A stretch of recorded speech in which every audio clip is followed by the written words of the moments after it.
अभ्यास 24 YouTube channel में आपका हार्दिक स्वागत है। सकारात्मक और अनवरत प्रयास व्यक्ति के सफलतम मार्ग को प्रशस्त करते हैं। एक छोटा सा प्रयास मेरा है कि हम इस समाज के लिए कुछ कर सकें, अपना योगदान दे सकें। इसी के आधार पर मैंने एक चैनल शुरू किया और मुझे आशा और पूर्ण विश्वास है कि आप इसको प्रमोट जरूर करेंगे और अपना पूर्ण सहयोग प्रदान करेंगे। आज का जो मेरा टॉपिक है वो है समाजी विषय क्लास 10th, पहला पार्ट इतिहास और चैप्टर है यूरोप में राष्ट्रवाद का उदय। तो सबसे पहले हम देखते हैं कि राष्ट्र क्या होता है, व्हाट इज नेशन। तो राष्ट्र के विषय में हम समझें। अर्नेस्ट रेनर ने कहा, समान भाषा, नस्ल, धर्म से बने क्षेत्र को हम राष्ट्र कहते हैं। अर्नेस्ट रेनर बताते हैं कि समान भाषा, नस्ल, धर्म से बने क्षेत्र को हम राष्ट्र कहते हैं। हमारे यहाँ राष्ट्र का जो कंसेप्ट है बहुत प्राचीन समय से है, इवन कि मौर्योत्तर काल या मौर्य काल से हम मान के चलते हैं। मौर्य काल में एक बहुत बड़े थिंकर हुए, बहुत बड़े राइटर हुए, जिनकी एक फेमस बुक है अर्थशास्त्र। उन्होंने अपने अर्थशास्त्र में बताया कि राज्य के निर्माण के लिए 7 अंगों का होना आवश्यक होता है, कि कोई भी राष्ट्र कब बनेगा उसके लिए कौन कौन से 7 अंग हैं यह आवश्यक होता है। और उस व्यक्ति का, महान व्यक्ति का नाम है चाणक्य, जिसकी तुलना हम मैकियावेली से करते हैं, जिन्हें भारत का मैकियावेली भी कहा जाता है। चाणक्य ने राष्ट्र के 7 अंग बताए। सबसे पहले उन्होंने बताया कि राजा होना चाहिए। राष्ट्र के लिए क्या होना चाहिए? एक राजा होना चाहिए। राजा के बाद उनका दूसरा नाम आया अमात्य होना चाहिए। अमात्य क्या करेगा? भाई राजा है तो राजा को कोऑपरेट करेगा अमात्य। और अमात्य के बाद राज्य कहाँ बनेगा? तो जाहिर सी बात है एक क्षेत्र होना चाहिए, राष्ट्र होना चाहिए, जनपद होना चाहिए। यानी राजा, अमात्य, राष्ट्र। राजा है तो उसको सपोर्ट करने के लिए अमात्य आएगा। और राजा राज करेगा कहाँ? यदि उसके पास कोई क्षेत्र नहीं है, जनपद नहीं, तो राजा कहाँ राज करेगा? इसलिए उन्होंने कहा कि राजा होना चाहिए पहला, दूसरा अमात्य, उसके मंत्री होने चाहिए, और तीसरा जनपद, क्षेत्र या राष्ट्र जहाँ पर राजा राज करेगा। और उसके बाद राजा रहेगा कहाँ? भाई मकान होना चाहिए, दुर्ग। यानी उन्होंने कहा कि एक और कंसेप्ट दिया, चौथे नंबर का कंसेप्ट दिया, दुर्ग का कंसेप्ट दिया। और फिर उन्होंने कहा कि अगर आपके पास दुर्ग आ गया, आपके पास महल आ गया, तो उसकी सुरक्षा कौन करेगा? भाई तो उसके लिए आपके पास बल होना चाहिए, सेना होना चाहिए। और अब बल, सेना होना चाहिए। अब सेना है तो उसको वेतन मिलना चाहिए, वेतन नहीं मिलेगा तो सेना काम कैसे करेगी? तो उसके लिए उन्होंने कहा कि एक कोष होना चाहिए, कोष का कंसेप्ट दिया। और इन सब सारी चीज़ों के होने के बाद एक आपके पास मित्र भी होना चाहिए जो आपके बुरे या अच्छे समय में आपका कोऑपरेट कर सके। तो राष्ट्र का कंसेप्ट भारतीय समाज में बहुत ही ओल्ड है और पुराना है। यानी कि हम मान लें तो मौर्य काल से राष्ट्र का कंसेप्ट आ रहा है। तो सबसे पहले राष्ट्र होता क्या है इसको हम समझें। तो अर्नेस्ट रेनर के अनुसार उन्होंने कहा कि समान भाषा, नस्ल, धर्म से बने क्षेत्र को हम राष्ट्र कहते हैं। इसका मतलब ऐसे लोग जो एक नस्ल के हों, धर्म से संबंध रखते हों, एक विशेष क्षेत्र में रहते हों, उसे हम राष्ट्र कहते हैं। दूसरा है राष्ट्र ऐसे लोगों का समूह है। राष्ट्र क्या है? ऐसे लोगों का समूह है जो जाति, धर्म, भाषा, रीति रिवाज, इतिहास आदि कारणों से आपस में जुड़े होते हैं। उनका एक अपना कंसेप्ट होता है, जुड़े होते हैं। और निवासियों के अंदर, जो राष्ट्र के निवासी हैं, उनके अंदर एक मनोवैज्ञानिक सद्भावना की भावना का विकास होता है। राष्ट्र का कंसेप्ट तभी आएगा जब उस देश के रहने वालों के अंदर नैतिकता हो, राष्ट्रीयता हो, रीति रिवाजों का सपोर्ट हो, तभी हम राष्ट्र को सपोर्ट कर सकते हैं, तभी राष्ट्र का निर्माण हो सकता है। दूसरा कंसेप्ट आता है राष्ट्रवाद होता क्या है। अब यहाँ पर देखें कि ये राष्ट्रवाद क्या है। राष्ट्रवाद, राष्ट्र आएगा तभी राष्ट्रवाद का भी जन्म होगा। अपने राष्ट्र के प्रति प्रेम की भावना को हम राष्ट्रवाद कहते हैं। यदि हमारे अंदर अपने राष्ट्र के प्रति प्रेम की ही भावना ना रहे तो राष्ट्र का मतलब ही क्या हुआ? इसका मतलब अगर हमारे अंदर राष्ट्र के प्रति प्रेम की भावना है तो हमारे अंदर राष्ट्रवाद है। राष्ट्रवाद वह विश्वास है जिससे लोगों का एक समूह इतिहास, परंपरा, भाषा या जातीयता और संस्कृति के आधार पर स्वयं को एकीकृत करता है, संगठित करता है, समूह में बनाता है, एकता में लेकर आता है और स्वयं के निर्णयों के आधार पर, यानी कि जो राष्ट्र के लोग हैं अपने स्वयं के निर्णय के आधार पर वे इस निष्कर्ष पर पहुंचते हैं कि उन्हें स्वयं का स्वयं प्रभु राजनीतिक समुदाय राष्ट्र स्थापित करने का अधिकार है। कहने का मतलब कि वो खुद इतने सक्षम हैं अपनी एकता के बल पर, अपने संगठन के बल पर, कि वो खुद एक राज्य का निर्माण कर सकते हैं, एक राष्ट्र का निर्माण कर सकते हैं जो अपने आप में स्वयं प्रभु होगा, जिसके निर्णय वो स्वयं कर सकेंगे, जिसके नियम कानून के निर्माता निर्देशक वो स्वयं होंगे। ये राष्ट्रवाद का कंसेप्ट होता है। अब इसी राष्ट्रवाद के कंसेप्ट को लेकर के यूरोप में बहुत सारी विसंगतियां आईं। फ्रांसीसी क्रांति हुई, उसके बाद नेपोलियन का जन्म हुआ। फ्रांसीसी क्रांति के बाद फ्रांस में राष्ट्रवाद बहुत तेज़ी के साथ फैला और उसमें सबसे ज़्यादा अगर इम्पोर्टेंस रहा तो उसमें नेपोलियन का इम्पोर्टेंस सबसे ज़्यादा रहा। 1789 की क्रांति के बाद नेपोलियन एक छोटे से सैनिक के रूप में फ्रांस की सेना में भर्ती हुआ था, लेकिन अपनी योग्यता के बल पर वो फ्रांस का सेनापति बना मात्र 24 वर्ष की उम्र में, और एक दिन वो फ्रांस का शासक बन गया। तो थोड़ा सा शॉर्ट ब्रीफ में हम नेपोलियन को समझते हैं। नेपोलियन का जन्म 15 अगस्त, याद रखिएगा 15 अगस्त बहुत ही इंपॉर्टेंट डेट है, और 15 अगस्त भारत से भी संबंध रखता है। 15 अगस्त भारत से भी संबंध रखता है। भारत से संबंध क्यों रखता है? अरे भाई इसी दिन हमको आज़ादी मिली थी 1947, 15 अगस्त 1947 मध्य रात्रि के 12 बजे। तो 15 अगस्त तो आपको वैसे भी याद रहना चाहिए क्योंकि बहुत ही मोस्ट इम्पॉर्टेंट डेट है फॉर इंडियन नेशन। तो नेपोलियन का जन्म 15 अगस्त 1769 को हुआ था। अपनी योग्यता के बल पर नेपोलियन 24 वर्ष की आयु में सेनापति बन गया। भाई नेपोलियन मात्र 24 वर्ष की आयु में सेनापति, कमांडर इन चीफ बन गया। फ्रांस को कई युद्धों में सफलता दिलाई। इतना ही नहीं, सेनापति बनने के बाद उसने फ्रांस को कई युद्धों में जबरदस्त सफलता दिलाई और अपार लोकप्रियता हासिल की, और फ्रांस का शासक बन गया। अपार लोकप्रियता हासिल करने के साथ साथ फ्रांस का शासक बन गया। मजे की बात तो ये थी यार, भाई पहले लोग किसी की आलोचना करते हैं, पहले उसकी खिल्ली उड़ाते हैं, उसका मजाक बनाते हैं। नेपोलियन के भी साथ यही हुआ। वहाँ के जोशी ने कहा अबे तू गधा है, अधनासा है, तुम भारत फ्रांस के शासक बनोगे क्या? It is impossible.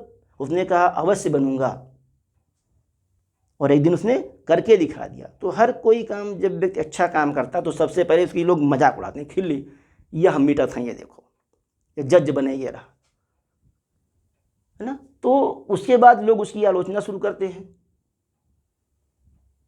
बड़े बड़े बह के गधावा कहे कितना पानी, क्लियर। फिर जब वो सफल होता है तब लोग उसको सपोर्ट करने लगते हैं। तो सेम कंडीशन नेपोलियन के भी साथ हुई। पहले लोगों ने उसकी आलोचना की, उसका मजाक बनाया, लेकिन जब नेपोलियन सफल हुआ तो उसने एक पूरे यूरोप को हिला करके रख दिया, और फ्रांस फिर एक लीड रोल में आ गया। नेपोलियन एक कंसेप्ट लेकर आया, उदारवाद, निरंकुश उदारवाद। जैसे भारत में एक ऐसा रूलर था, मौर्य काल में एक ऐसा शासक था जिसका नाम हम अशोक कहते हैं, महान अशोक सम्राट, ग्रेट अशोक महान। वह भी निरंकुशवाद और उदारवाद का सपोर्टिव था। वो कहता था कि प्रशासन निरंकुश तो हो, लेकिन साथ साथ में उदारवाद की भी भावना होनी चाहिए। तो सेम कंसेप्ट नेपोलियन भी लेकर आया। उसने कहा कि भाई हम निरंकुश रहेंगे, शासन करेंगे आपके पास, आपके ऊपर, लेकिन उदारवादिता के साथ। आपका सम्मान मेरा सम्मान सेम, मेरे पास कोई पैतृक या फिर जन्म विशेषाधिकार नहीं होगा। जो विशेषाधिकार आपको मिलेगा वही विशेषाधिकार मेरे पास भी रहेगा। तो उदारवाद अर्थात लिबरलिज्म, ये क्या है भाई? ये लैटिन शब्द का एक अर्थ है जिसका मतलब होता है आज़ादी व कानून के समक्ष समानता। लीबर का मतलब फ्री होना, लीबर से ही लिबरलिज्म बना है। लीबर का मतलब फ्री होना होता है। तो इस उदारवाद के आधार, उदारवाद और निरंकुश उदारवाद के आधार पर नेपोलियन ने फ्रांस में शासन करना शुरू किया। दूसरा आता है निरंकुशवाद। क्या होता है? निरंकुशवाद का तात्पर्य एक ऐसी शासन व्यवस्था से है।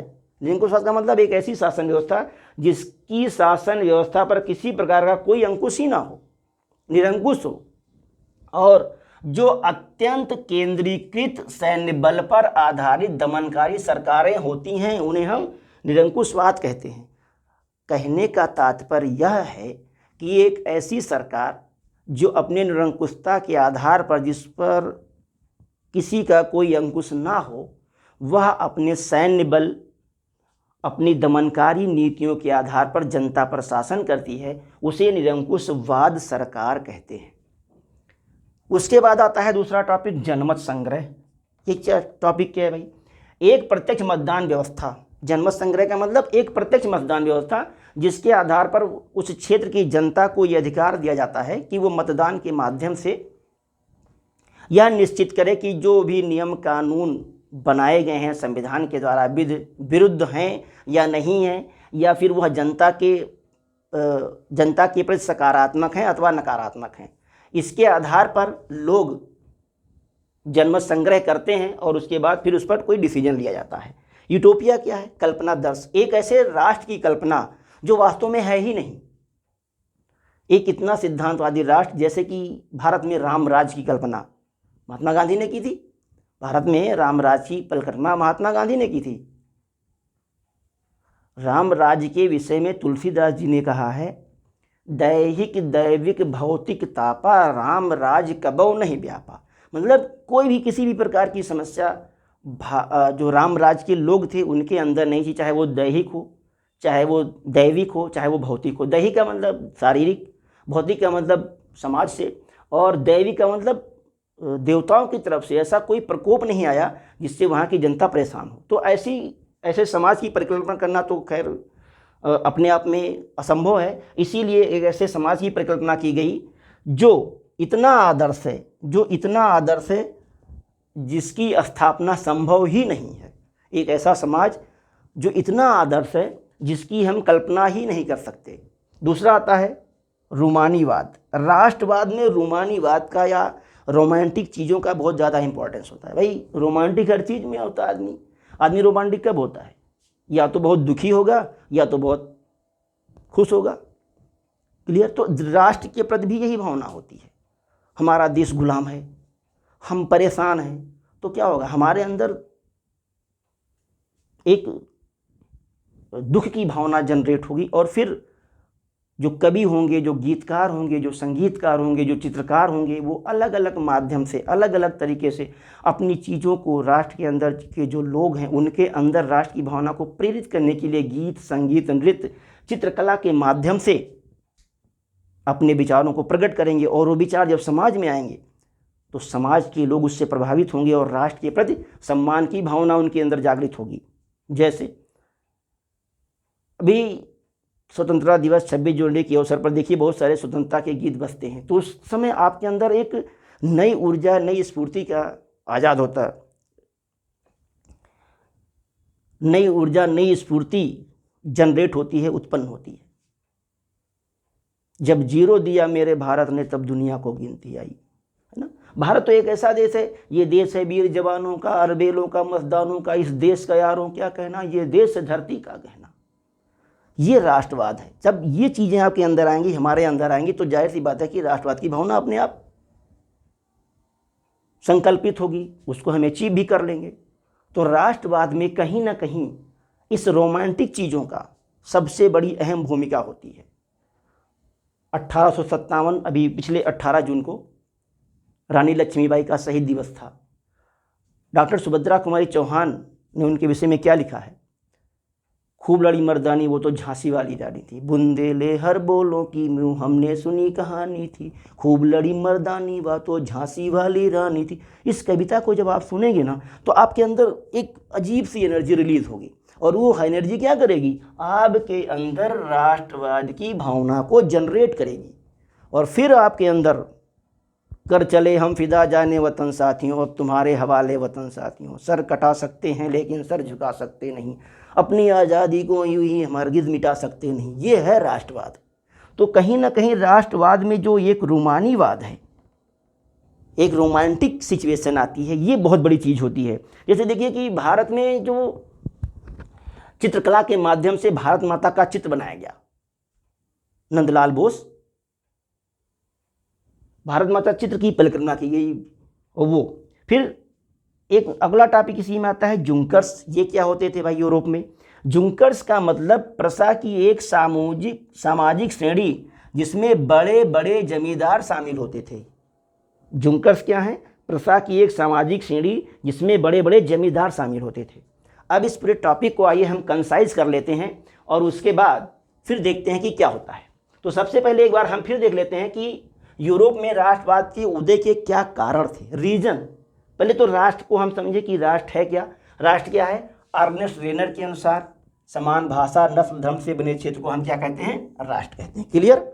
यानी राष्ट्र वह है जहाँ के रहने वाले लोग समान भाषा बोलते हों, समान नस्ल के हों, धर्म के हों।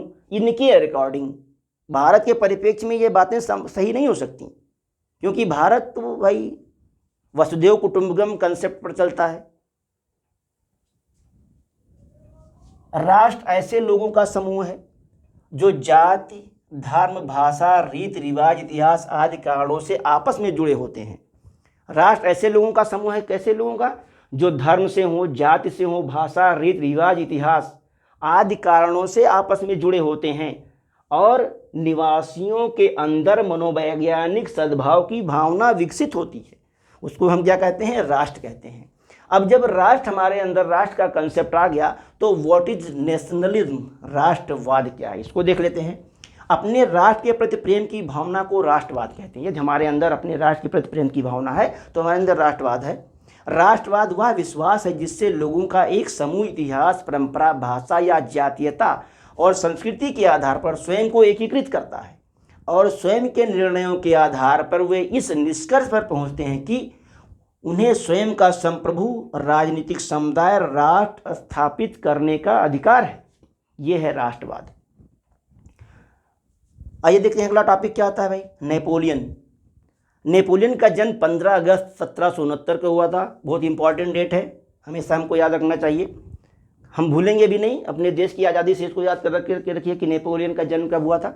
सिंपल 15 अगस्त 1769 को हुआ था। अपनी योग्यता के बल पर नेपोलियन 24 वर्ष की आयु में, है ना, अनवरत सकारात्मक प्रयास, सफलता के मार्ग को प्रशस्त करते हैं। यही काम नेपोलियन ने भी किया। 24 वर्ष की आयु में सेनापति बन गया और फ्रांस को कई युद्धों में सफलता दिलाई, अपार लोकप्रियता हासिल की और फ्रांस का शासक बन गया। दूसरा कॉन्सेप्ट आता है उदारवाद। उदारवाद अर्थात लिबरलिज्म लैटिनी भाषा के मूल शब्द लीबर से बना है। लैटिनी का मतलब लैटिन वर्ड, लैटिन वर्ड की मूल भाषा लीबर से बना है, जिसका अर्थ होता है आज़ादी व कानून के समक्ष समानता। दूसरा टॉपिक आता है यहाँ पे निरंकुशवाद। ये क्या है भाई? निरंकुशवाद का तात्पर्य एक ऐसी शासन व्यवस्था से है जिसकी शासन व्यवस्था पर किसी प्रकार का कोई अंकुश ना हो। जिसकी शासन व्यवस्था पर किसी प्रकार का कोई अंकुश ना हो, वो क्या है? निरंकुशवाद है। जो अत्यंत केंद्रीकृत सैन्य बल पर आधारित दमनकारी सरकारें होती हैं। निरंकुशवाद कैसी सरकारें होती हैं? जो अत्यंत केंद्रीकृत होती हैं, बहुत ही मतलब राजा है, फिर उसके मंत्री हैं, फिर उसके 2-4 और, फिर उसके बाद सैन्य बल पर आधारित डिक्टेटरशिप वाला शासन और दमनकारी सरकारें होती हैं। अगर किसी ने कोई आवाज़ उठाई, हमारी मांगें पूरी हो चाहे जो मजबूरी हो, तो उनकी मांग बिल्कुल यमराज के पास उनको पहुंचा दिया जाता है, उनकी मांगें कंप्लीट कर दी जाती हैं। जाओ, ईश्वर तुम्हारी रक्षा करे। अब जनमत संग्रह दूसरा टॉपिक है। एक प्रत्यक्ष मतदान व्यवस्था जिसके द्वारा एक क्षेत्र की सारी जनता से किसी प्रस्ताव को स्वीकार या अस्वीकार करने के लिए पूछा जाता है, उसे कहते हैं जनमत संग्रह। क्लियर? जैसे आपके क्षेत्र में किसी टॉपिक को लेकर के सरकार जनमत कराए और उस पर आप अपना मत रखें कि यह व्यवस्था विधि विरुद्ध है या विधि सम्मत है, उस पर आप अपना वोट करें और मेजॉरिटी के आधार पर यह निश्चित किया जाएगा कि वह जो व्यवस्था सरकार ला रही वो विधि सम्मत है, विधि विरुद्ध है या फिर समाज के पक्ष में है या विपक्ष में है। वही क्या कहता है? जनमत संग्रह कहलाता है। यूटोपिया यानी कल्पनादर्श, एक ऐसा समाज, एक ऐसा राष्ट्र जो वास्तव में है ही नहीं, क्योंकि वो सिद्धांत से बहुत परे है, मतलब एब्सोल्यूट सिद्धांत और आदर्श के पैमाने पर वह एक एब्सोल्यूट है, अनंत है, राज की पराकाष्ठा है, ऐसे आदर्श समाज का होना संभव ही नहीं है। ऐसे आदर्श का समाज का होना संभव नहीं है। दूसरा आता है रूमानीवाद। जैसे मैंने भी कहा, आदमी को गीत और संगीत और नृत्य कब आता है, या तो वो अंदर से खुश होता है, अंदर से दुख होता है। इश्क हो जाए किसी से कोई चारा तो नहीं, सिर्फ मुस्लिम का मोहम्मद पे इजारा तो नहीं, ये तो है रूमानीवादे हैं। तो ये है रूमानीवाद या रोमांटिक होना।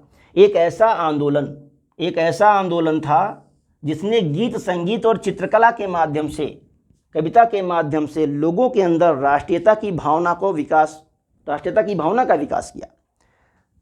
अगला टॉपिक है जुंकर्स। ये कौन थे भाई? ये प्रजा की एक सामाजिक श्रेणी थी जिसमें बड़े बड़े जमींदार शामिल होते थे। अब इसके बाद का जो टॉपिक आएगा वो आएगा यूरोप में राष्ट्रवाद के उदय के कारण क्या थे। अगला जो टॉपिक है वो है यूरोप में राष्ट्रवाद के उदय के